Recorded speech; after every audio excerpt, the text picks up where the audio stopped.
Researchers once conducted an experiment with baby chicks in a randomized machine.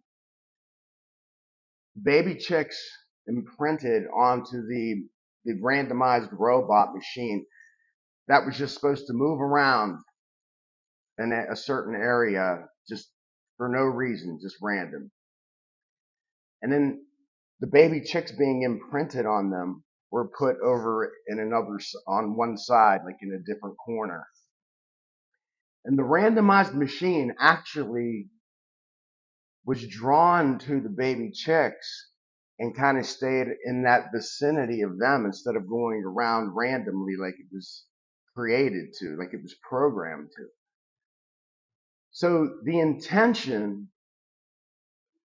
and the emotional energy of the baby chicks feeling attached to that robotic machine actually made it react differently than it was programmed to.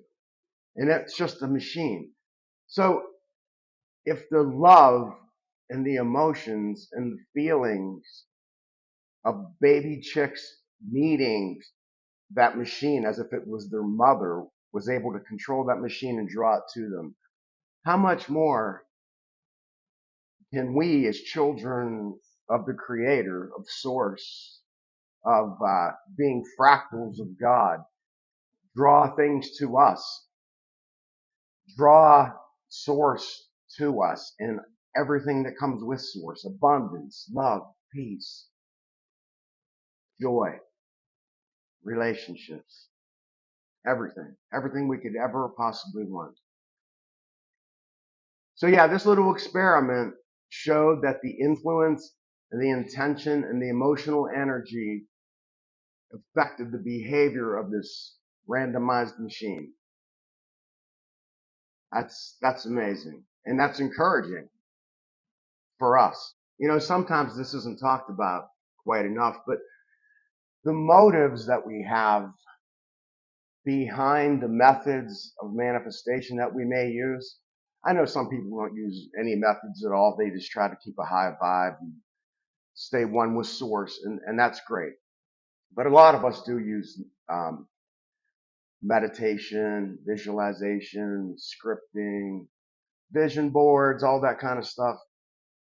And I think any of those things have value and can help us, but they're more to help us get our mind and our emotions right. But here's the thing. Before we do any of those actions or take any of those actions, we should check our motives, because if we're doing it out of a sense of desperation or fear or lack or to create something that doesn't exist already, that's actually coming from an energy of not having it, an energy of negativity and lack. If we come to it as a thankfulness, you know, if we do affirmations as thankfulness that we already have it and feel when we're meditating like we're already there. And then we get up and we live our day as if we are the person we exactly want to be. If you enjoy our content, you might want to dive deeper and check out the two books that I've written. One is called Unleashing Destiny, which is a deep dive into manifestation and how our brain works to help us manifest.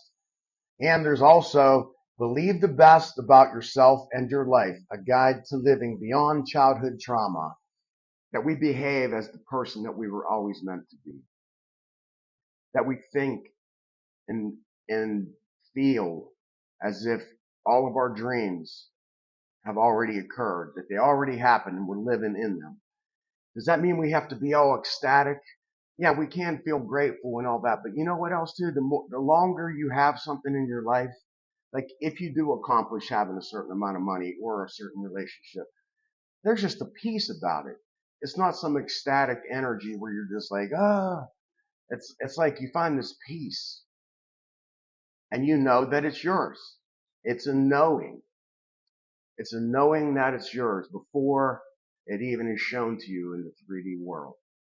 So because of this, it's a good practice to check in with how you're feeling emotionally before you do any of these methods of getting your mind right, your emotions right, through meditation, through visualization.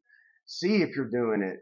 See what your motives are. See if you're doing it because you're feeling anxious that day and you're thinking things aren't working out. Because if you're coming at it from that angle, then you're coming at it from lack. Get yourself in a vibe.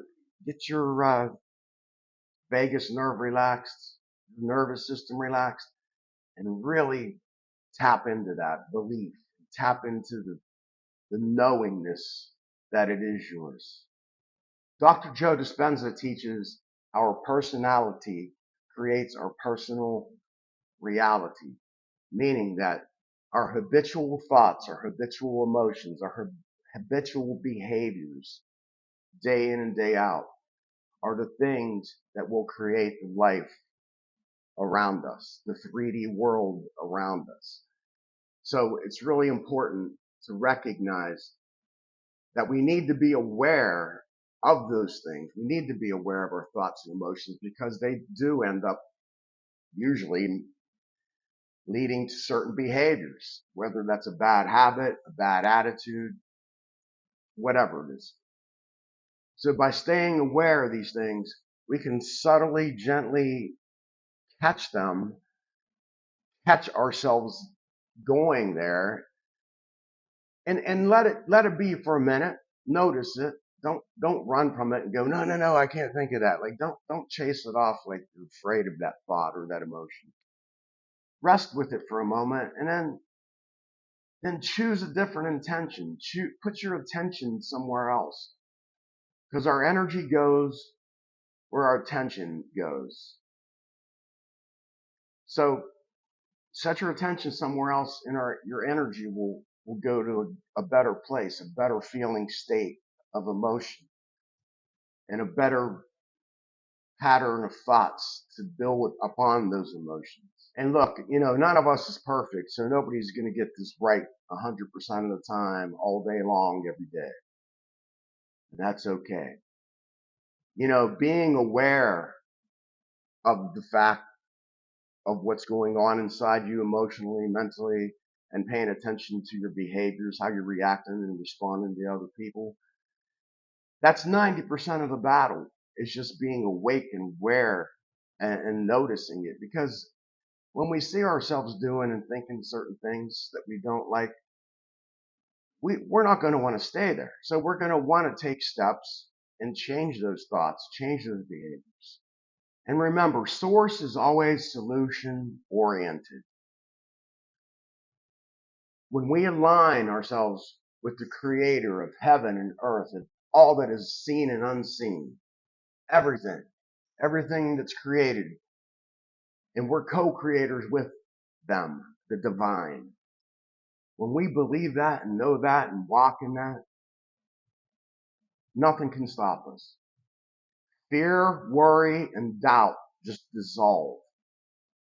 And in their place, we gain clarity and peace in aligned action, inspired action.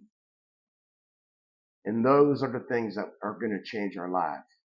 Those are the things that are going to bring our desires to us. And it's also good to end each day with a reflection, to think back upon all the things that you did right, of all the good emotions that happened, on all the kind words that you spoke or that were spoken to you.